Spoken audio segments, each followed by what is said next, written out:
일본의 경제 성장률이 나온다면 이번 연도 어떨까? 일본은 금리를 들어 올릴 수 있을까 없을까? 경제 성장률이 나온다면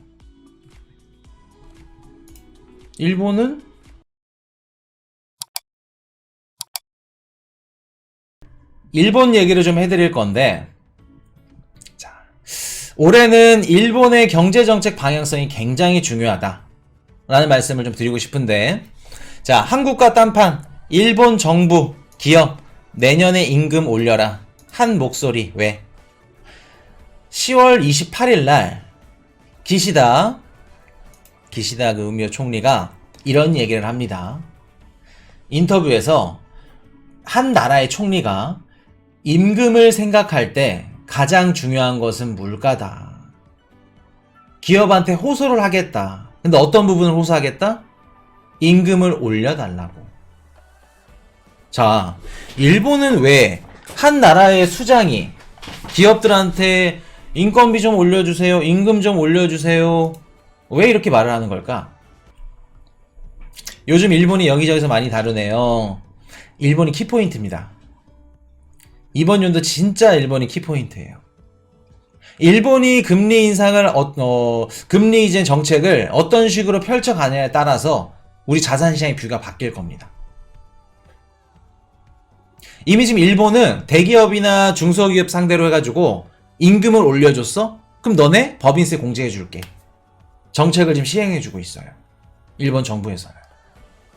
자, 보세요. 내가 한 달에 월급이 200만원이야. 근데 라면 한 봉지에 1000원이었는데 2000원으로 올랐어. 그러면 내가 실제로 밥을 사 먹고 라면을 끓여 먹고 우리가 느끼는, 소비자들이 느끼는 체감, 물가 상승률 어떻게 생각할까? 체감상. 아, 월급이 200만원인데 물가가 올랐어. 아, 이거 체감 상승률이 높게 생각을 하는 거죠. 아, 내 월급이 상대적으로 적어 보여. 그러면 실질적으로 생활비에 한 달에 50만원씩 쓰던 분이 60만원, 70만원 늘어나. 여윳돈이 그만큼 없어지면서 어떻게 돼요? 당연히 주식 투자는 힘들 거고, 부동산 투자도 힘들 거고, 저축도 적게 할 거고. 힘들다는 거죠. 우리가 보시면은 한국도 마찬가지입니다. 지금 일본이 20년, 잃어버린 20년, 30년 어떤 나라예요? 정말 안 좋은 악질적인 디플레이션을 지금 앓고 있죠. 디플레이션이라는 병을 앓고 있어, 일본은. 그래서 아베노믹스가 이제 뭐냐면, 아베가 살아생전에 소비 좀 하고 일본 경제 성장률로 좀 나오고, 소비 이퀄 뭐예요? 건강한 인플레이션. 건강한 인플레이션 만들어서 소비하게 하자, 투자하게끔 하자. 근데 살아생전에 못했죠. 못했던 걸 어떻게 이뤄줬어요? 누가? 미국이 금리를 들어 올리니까 모든 것들이 하나둘씩 다 해결이 돼. 일본 국민들이 소비를 안 해. 소비를 안 해놓고 은행에다 예금도 안 해. 일본 가정주택이라던가 이제 가보시면은 금고가 반드시 한 개씩 있을 겁니다. 금고 안에 뭐 있냐면 현금 다발, 금. 일본인들은 그렇게 저축을 해요. 자, 그럼 은행 왜 못 믿을까? 당연히 전범국가, 언제든지 전쟁 터질 수 있어. 그리고 지진 나고 이런 것들 지형적으로도 영향 받을 거고. 믿지를 않아, 일본인들은. 그렇기 때문에 현금을 갖고 있는 겁니다. 그러면 현금을 미친듯이 갖고 있는데 아베 입장에서는, 아, 집에 있는 현금 이거 어디다 우리나라 좀 쓰게 하면 안 될까? 소비하면 안 될까? 소비를 안 해. 소비를 안 하니까 어떻게 돼요? 임금 상승률도 그냥 쭉 가. 최저임금이 거의 한 10여 년 넘게 계속 똑같아. 물가도 많이 오르지도 않아. 성장이 안 나온다는 겁니다. 거기다가 제로금리죠. 계속 일본 정부는 나라에서 국채를 사줘. 유동성을 공급해주니까 기업들이 어떻게 해요? 그냥 대출을 받는데 이자가 지금 우리 대출 받으면 이자 얼마인가요? 최근에 받아보신 분들? 그냥 일본 기업들은 공짜로 정부한테 돈을 써. 그냥 공짜 돈으로, 꽁돈으로. 그래서 이제 일어나는 게 뭐냐면, 당연히 공짜로 돈을 빌려서 쓰니까 기업들이 어떻게 해요? 개발을 안 해. 지금 당장 이자 그 고금리의 돈을 끌어당겼으면은 아 이거 이자도 내야 되고 뭐도 해야 되고 그럼 내가 이 제품을 출시해서 요거를 판매하고 매출을 높이고 이런 기업들을 뭐 살려서 뭐 AM 인수를 해서 그런 식으로 막 그 뭐라 그럴까 앞으로 좀 창의적인 이런 활동을 할 수 있게끔 기업들이 성장을 하는데 정부에서 그냥 공짜로 돈을 뭐 쓰다 보니까 성장을 안 해. 그냥 아 어차피 대출하면 되지. 그냥 찍어내던 거 찍어내고 성장할 필요 없잖아. 기업도 마찬가지고 가게도 마찬가지고 성장이 안 나왔습니다. 자, 지금 일본 국민들이 소비를 안 하는데 지금 일본이 어떤 상태냐면은 임금이 물가 상승률을 못 따라가. 얼마 전에 일본 그 CPI가 3.7%가 나왔었죠. 일본이 3% 후반대면은 굉장히 높은 겁니다. 일본 입장에서. 소비가 없기 때문에. 자, 일본 국민들 소비 안 해. 원래는 물가가 상승하면 뭐가 또 따라가야 돼요? 임금이 따라가야 됩니다. 올라가야 돼요. 그리고 임금이 올라가는 만큼 내가 100만 원을 벌었어. 근데 임금이 올라가서 150을 벌어. 50만 원만큼 어떻게 돼요? 여유가 생기면 50만 원 갖고 뭘 해요? 아, 평소에 비싸서 못 샀던 아이패드도 사고 그리고 그냥 시장에 있는 이런 한 마리 벌거벗은 이런 닭들 옛날 통닭 먹다가 브랜드 치킨 먹고 소비가 늡니다. 그러면 소비도 늘고 주식도 사고 부동산도 사고 투자도 확대되면서 경제가 활성화되는 이런 모습을 원하는데 쉽지가 않아. 지금 일본 국민들은 실질소득이라고 우리가 뭐 한 달에 월급이 200만 원 이런 것들은 소득이고 실질소득이 뭐냐면 물가 대비해서 한 달에 200만 원인데 자 A라는 국가에서는 한 달에 월급이 200인데 라면 한 봉지에 1,000원이야. 자 B라는 국가에서는 한 달에 월급이 200인데 라면 한 봉지에 2,000원이야. 그럼 실질소득은 어디가 높을까? 라면 한 봉지에 1,000원 한 A 국가가 더 높겠죠. 높을 겁니다. 자 그러면 실질소득을 늘리는 게 제일 중요할 건데 자 보시면 실질소득이 늘어나면 당연히 소비도 증가하게 되고 소비도 증가하면서 어떤 것도 같이 늘어나요? 우리가 소비를 하고 크리스마스 뭐 박싱데이 선물 사고 계속해서 결제를 하면 인플레이션이 늘어나죠. 인플레이션이 늘어나면 증가하면 뭐를 해야 돼요? 금리를 올릴 수밖에 없습니다. 금리를 올려야 돼요. 인플레이션을 잡는다? 금리를 들어올리지 않고? 그거는 미국만이 가능합니다. 달러 강세이기 때문에 지네들이 달러를 찍어내고 어떻게 해요? 달러가 강세면 수입 물가가 저렴하게 들어오죠. 그걸로 인해서 인플레이션을 상승시킨다. 근데 일본은 할 수 있을까? 돈을 찍어낼 수 있을까? 외화보유고량이 갖고 있는 것만큼 돈을 찍어내야 됩니다. 엔화는. 미국은 그냥 자기 마음대로 찍어내. 왜? 요게 기축통화 프리미엄이죠. 그럼 일본은 소비가 지금 늘어날 수밖에 없어. 왜? 소비가 늘어나고 인플레이션이 증가할 수밖에 없어. 기시다가 이런 얘기 합니다. 기업들한테 임금 올리래. 임금 앞으로 올라가겠죠. 그럼 임금 올라가면 뭐 올라가요? 소비가 늘어날 거고 소비 올라가면 소비 증가되면 인플레이션 올라갑니다. 그럼 일본은 뭐를 할 수밖에 없다. 일본은 금리를 들어 올릴 수밖에 없다. 금리 인상할 수밖에 없다. 지금 제일 이제 큰 변곡점이 올 시점이 언제냐면 이번 연도 4월 8일 BOJ 총재 구로다가 퇴임을 합니다. 그리고 새로운 BOJ 총재가 딱 자리에 앉는데 이제 그 이후부터는 경제정책 방향성에 따라서 금리를 들어 올리는 이런 장면을 보시게 될 겁니다. 일본도. 자, 이런 분들이 계시죠. 자, 일본을 빅만화도 끄떡 없다더니 일본을 버리는 일본인. 일본이 금리를 세게 들어올리지 못하는 이유 중에 하나가 뭐냐면 부채가 너무 많아. 일본은. 코이니슈님, 일본은 정부 부채가 너무 많아요. 일본은 국채 매입을 일정 수준 0.25% 금리가 올라가게 되면은 자기네들이 매입을 하잖아요. 그럼 일본 부채가 지금 베네수엘라보다 더 많고 전 세계 1등인데 요거를 어떻게 금리를 올립니까? 어떻게 생각하시나요? 우리 코이니슈 가족분들은? 올해 일본이 금리를 올릴 수 없을 거다. 그 분석도 맞습니다. 자, 보세요. 우리가 금리를 올릴 수 있는 그 기반 중에 하나가 뭐냐면, 제롬 파월 연준의장이 이런 얘기를 합니다. 우리는 고용시장이 좋고 노동시장이 좋기 때문에 금리를 올릴 수 있습니다. 이런 얘기를 해요. 자, 그러면 노동시장이 좋고 고용시장이 좋아. 이게 무슨 뜻일까? 다른 말로 번역을 하면 우리는 경제 성장률이 나와. 우리는 성장을 하고 있기 때문에 금리를 올릴 수 있어.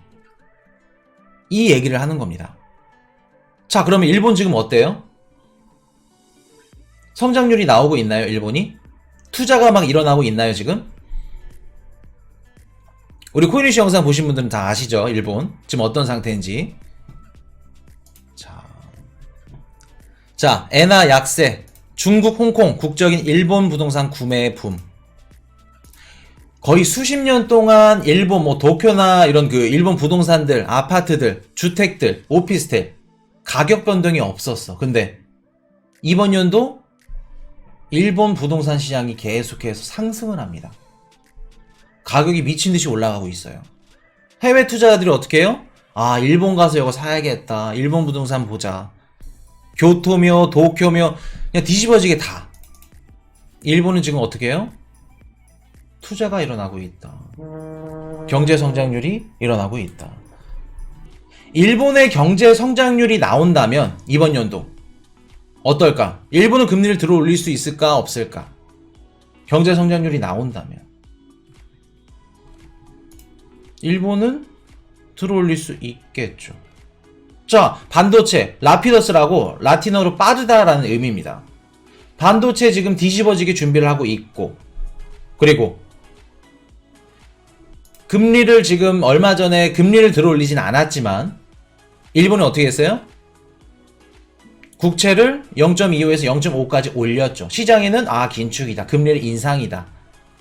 그렇게 지금 받아들이고 있죠. 자, 그러면 일본이 금리 인상한 거라도 다름이 없는데 기존에 일본은 어떻게 했냐면은 일본에서 대출을 받아서 그 돈으로 어떻게 해요?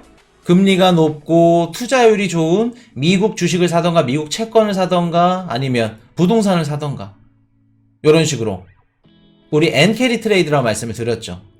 일본의 이런 금리가 굉장히 저렴하기 때문에 일본 엔화를 갖고 다른 국가들의 주식을 사거나 해외 금융 자산들을 사서 금융 수익을 얻고 있었죠. 일본인들이. 기관이든 개인 투자자든 기업들이든. 근데 일본이 금리를 들어 올린대. 그럼 더 이상 미국 국채라든가 미국 주식 할 필요 있다 없다? 할 필요 굳이 없다. 물론 금리가 높고 이런 수익 부분에 있어 차이가 있겠지만 미국 채권 투자하는 분들도 계실 거며 있겠지만 금리를 올린다는 건 반대로 얘기를 하면은 내가 일본 기업이야. 금리가 올라가. 그럼 뭐예요? 내가 지불을 해야 되는 이자가 늘어났다는 걸 뜻합니다. 기존에는 기업들이면 개인들이 이제 일본 정부한테 거의 제로 금리로 돈을 빌렸어. 근데 일본이 금리를 올려. 내가 한 달에 내야 되는 그 이자가 늘어나. 그러면 해외에 투자했던 채권이나 주식이나 이런 것들, 금융자산들 매도를 하고 자금을 어디로 빼야 된다? 일본으로 빼야겠죠. 그러면 일본으로 빼서 그 자금들이 어디서 논다? 어떻게 논다? 일본 정부 안에서 내수시장에서 논다. 그럼 일본이 또 성장이 그런 식으로 나온다. 이해되셨나요? 그러면 이번 연도 키포인트로 봤을 때 일본은 금리를 들어올릴 수밖에 없을 거다. 금리 인상을 직접적으로 금리 인상 안 하더라도 일드 커브 컨트롤 그 수치를 조금 더 올리던가 아니면 없애던가 어떤 식으로든 금리를 올리는 긴축을 하는 방향으로 갈 거다. 왜? 인건비가 올라가면 당연히 소비가 일어나고 소비가 일어나면 인플레이션은 무조건 올라간다. 그러면 엔화를 강세로 가져가서 인플레이션을 상승시킨다? 그럴 수는 없다. 무조건 금리 인상밖에 없다. 그렇기 때문에 일본이 올해는 금리를 올리는 방향으로 가져간다. 대신 금리를 올리면서 해외 금융 자산들을 매각하고 자금들이 일본 시장으로 쏠리면 어떤 일들이 일어날까?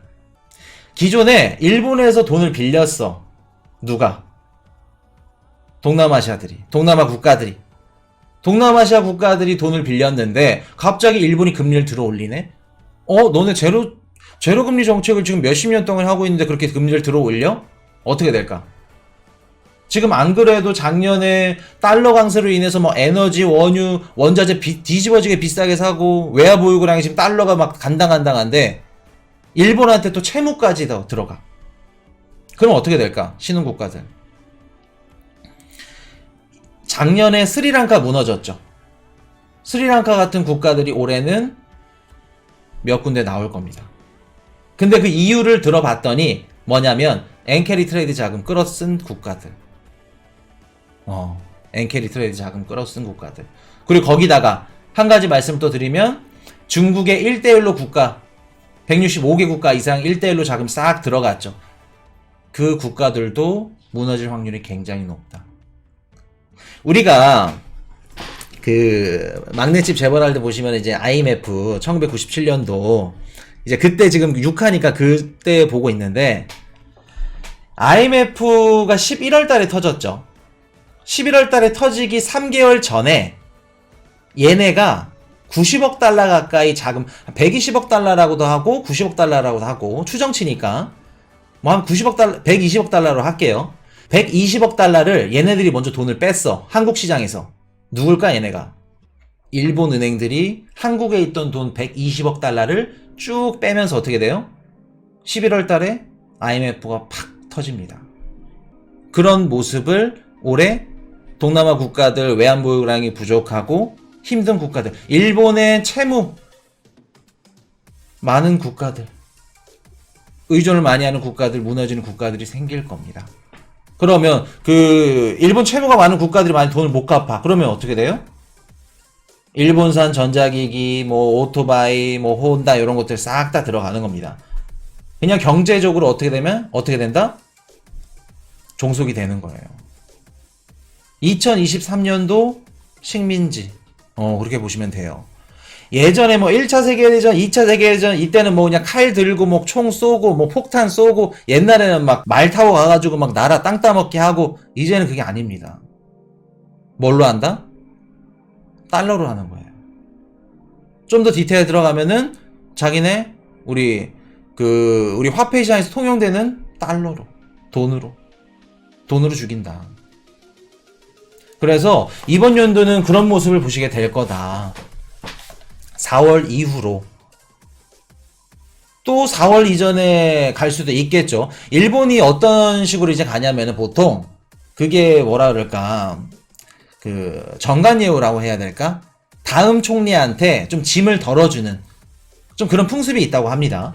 그래서 이번에도 0.25에서 0.5로 좀 긴축을 좀 해줬는데 지금 아무도 BOJ 총재를 안 하려고 한다 해요. 앞으로 어떻게 될지 아니까. 굉장히 힘드니까. 그래서 보시면은 아마 일본이 이렇게 금리를 올리고 올해를 딱 정리를 해서 이제 키포인트만 딱 드리면은 일본도 유럽도 영국도 미국이 작년에 급격하게 올렸다면 나머지 이젠 신흥국가들이 금리를 올리는 시점이 될 거다. 그 말은 즉슨 뭐예요? 작년에 미국이 많이 힘들었다. 미국 채권 시장이 막 흔들려서 제니 옐런 누님이 막 뭐 미국 채권 뭐 바이백 해줄까? 요런 기사들 기억나시죠? 그렇게 힘들었던 것들이 이제 신흥국가들이 올해는 상반기부터 쭉 이렇게 흔들릴 거다. 그렇게 보시면 될 것 같아요. 그래서 동남아 국가들 진짜 많이 힘들 거고.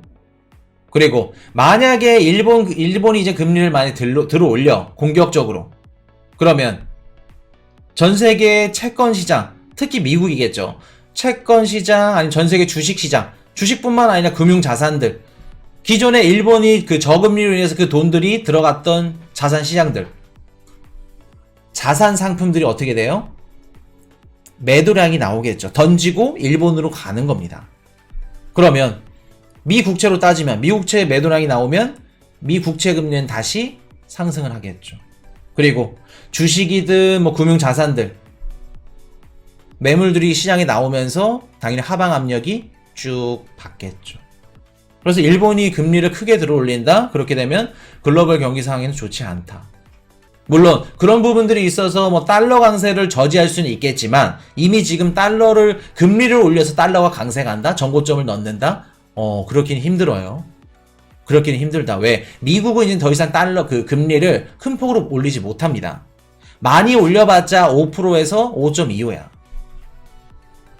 많이 올려봤자. 이미 많이 올렸어. 그러면 달러 강세가 나올 수 있는 가능성, 확률들, 이런 것들 다 짚어봤을 땐 스리랑카 같은 국가들이 막 디폴트가 나서 많이 무너진다. 그럼 안전자산 달러로 모일 수 있는 그런 가능성도 있고, 그리고 원유나 천연가스, 이런 것들도 수요량이 늘어나면서 또 달러 강세로 또 이어지는 그런 장면들을 우리가 보시게 될 거다. 그런 장면들을. 그래서 올해는 달러 강세 때문에, 달러가 약세 때문에 주식시장이 상승하고 강세 때문에 힘들고 그런 것들은 맞지 않다. 이렇게 지금 그 달러가 높은 상태에서 쭉 간다. 쭉 간다.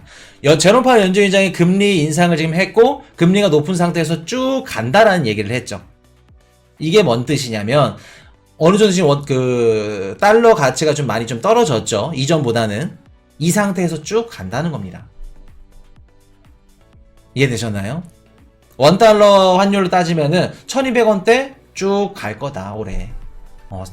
적어도 상반기는 가던가 더 튀던가 그렇게 보시면 되겠다. 그렇기 때문에 이번 연도는 일본의 경제정책 방향성이 굉장히 중요하다. 그래서 우리가 지금 예상할 수 있는 시점은 4월. 4월 이전에 만약 금리 인상 들어 올린다? 그렇게 되면 시장이 좀 더 일찍 올 수 있는 그런 가능성도 존재하고. 이해되셨죠? 그렇게. 그래서 지금 막 경제방송이나 이런 주식방송 이런 거 틀면은 다 일본 얘기하는 게 이유가 뭐냐면 진짜 중요해, 이번에. 자, 그래서 일본은 지금 일본 그냥 얘네만 봤을 때는 괜찮다. 자, 앞으로 성장이 나온다. 임금도 올라가고 요게 건강한 인플레이션은 좋습니다. 작년에는 인플레이션이 막 악마, 사탄 이렇게 여겨졌다면 올해는 건강한, 좋은 인플레이션, 착한 요런 얘기를 많이 들으실 거예요. 착한 인플레이션을 위해서 소비를 많이 하고 경제 성장률을 올리고 요런 얘기들 많이 듣게 되실 겁니다. 자, 그렇게 말씀을 드리고. Hey, I got a confession. Been losing all momentum.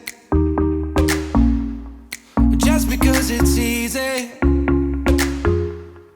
that don't make it better.